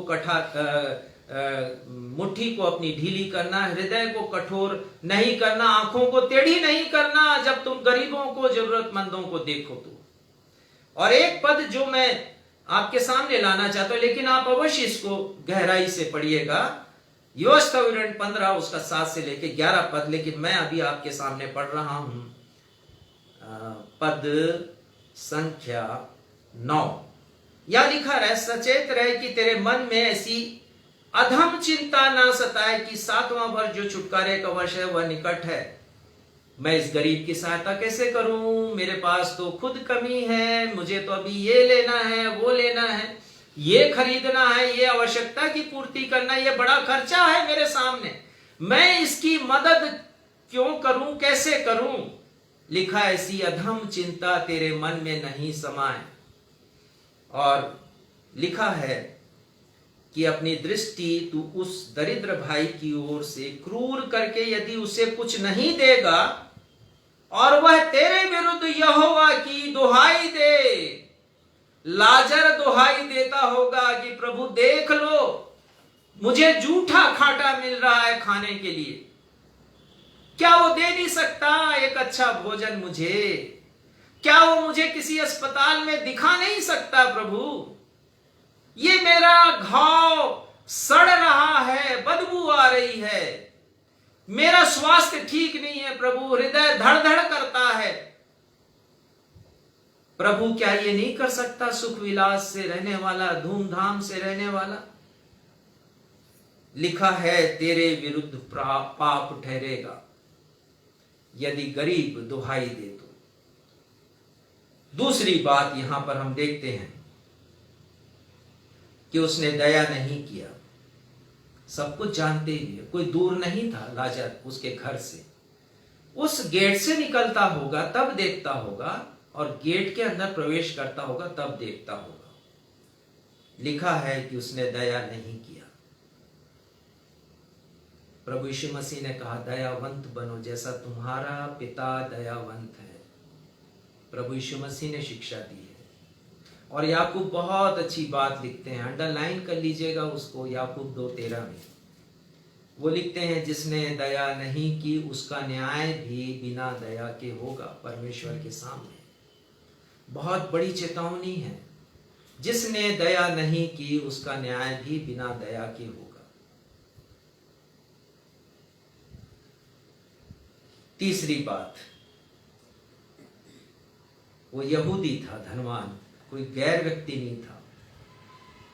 आज की भाषा में हम कहें तो वो मसीही था, लेकिन कभी वचन नहीं पढ़ा तो कभी ध्यान नहीं दिया। दुनिया की बातों पर बहुत ध्यान देना, वचन को इग्नोर करना, ये पाप है। नीति वचन 21 उसके 13 पद में लिख लीजिएगा, अंडरलाइन कीजिएगा इसको। लिखा है, जो कंगाल की दुहाई पर ध्यान नहीं देता वो आप पुकारेगा और उसकी नहीं सुनी जाएगी। कितना सच है यहां पर ये। आने वाले सप्ताह हम इसके आगे बढ़ेंगे और देखेंगे कुछ और बातों को, गहराई से हम जाएंगे इसके ऊपर। कंगाल की दुहाई पर यदि हम ध्यान नहीं दें, जरूरतमंद हमारी दृष्टि में यदि कोई है, उसकी हम सहायता नहीं करें, तो एक दिन ऐसा आएगा कि हम पुकारते रहें परमेश्वर को मृत्यु के बाद, लिखा है साफ साफ, उसकी नहीं सुनी जाएगी। और वचन में एक और बहुत अच्छी बात आई है, नीति वचन 19:17 में, जो कंगाल पर अनुग्रह करता है वह यहोवा को उधार देता है, ऋण देता है। वो मैंने और आपने यदि किसी गरीब की मदद कर दी तो हमने परमेश्वर के अकाउंट में डाल दिया। प्रभु यीशु मसीह ने कहा, स्वर्ग पर धन इकट्ठा करो। यही है हमारा जीवन, दुआ प्रार्थना का और प्रचार का ये सब होना चाहिए, लेकिन प्रैक्टिकल भी होना चाहिए हमको, जिसके बारे में बहुत अच्छी बात संत याकूब कहते हैं कि विश्वास में कर्म होना चाहिए, विश्वास कर्म के बिना अधूरा है। और आगे लिखते हैं राजा सुलेमान नीति वचन 19:17 में वो लिखते हैं, जो कंगाल पर अनुग्रह करता, कंगाल को जो देता है परमेश्वर को वो उधार देता है। और आगे लिखा, वो अपना प्रतिफल किसी भांति से नहीं खोएगा, कभी नहीं खोने वाले हम।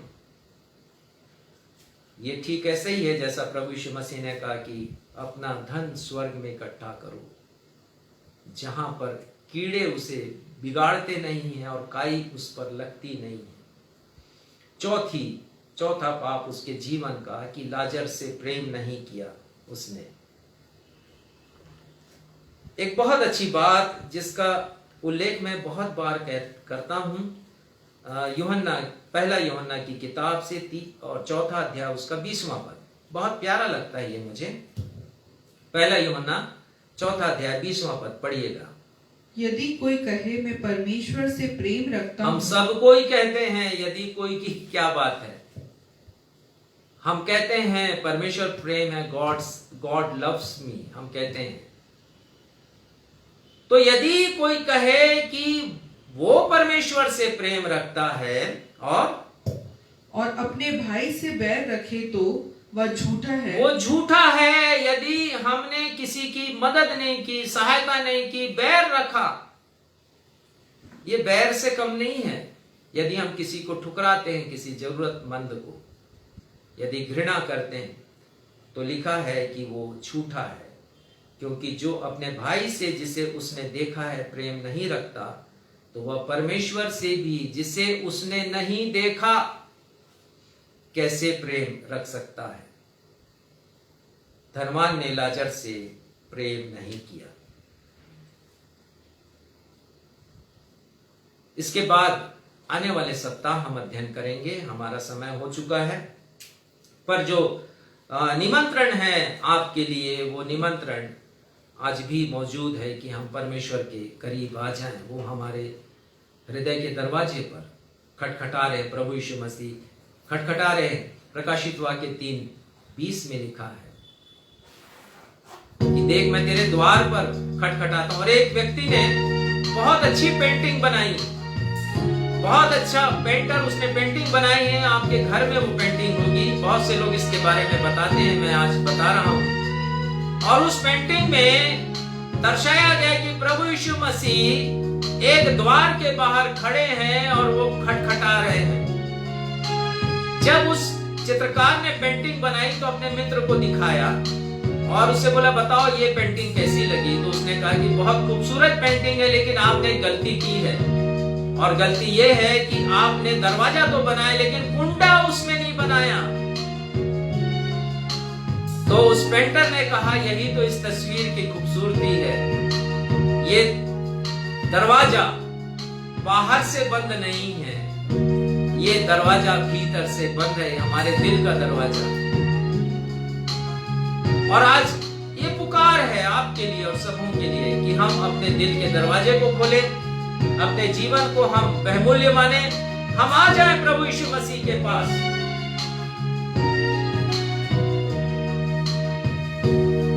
हम आ जाएं प्रभु यीशु मसीह के पास, अपना समर्पण करें। हम इस गीत को गाएंगे और आपका जवाब ये हो सकता है आज के दोपहर कि प्रभु मैं अपने दिल के दरवाजे को खोलता हूं। हम सब गाएं इसको, खोलता हूं दरवाजा, हाँ हाँ दिल का है मसीहा। खोलता हूं दरवाजा, हाँ हाँ दिल का है मसीहा। खोलता हूं दरवाजा, हाँ हाँ दिल का है मसीहा। और इसमें रहे तू, मैं हूँ दिल से चाहता। और इसमें रहे तू, मैं हूँ दिल से चाहता। तेरे दिल के द्वार पर यीशु खटखटा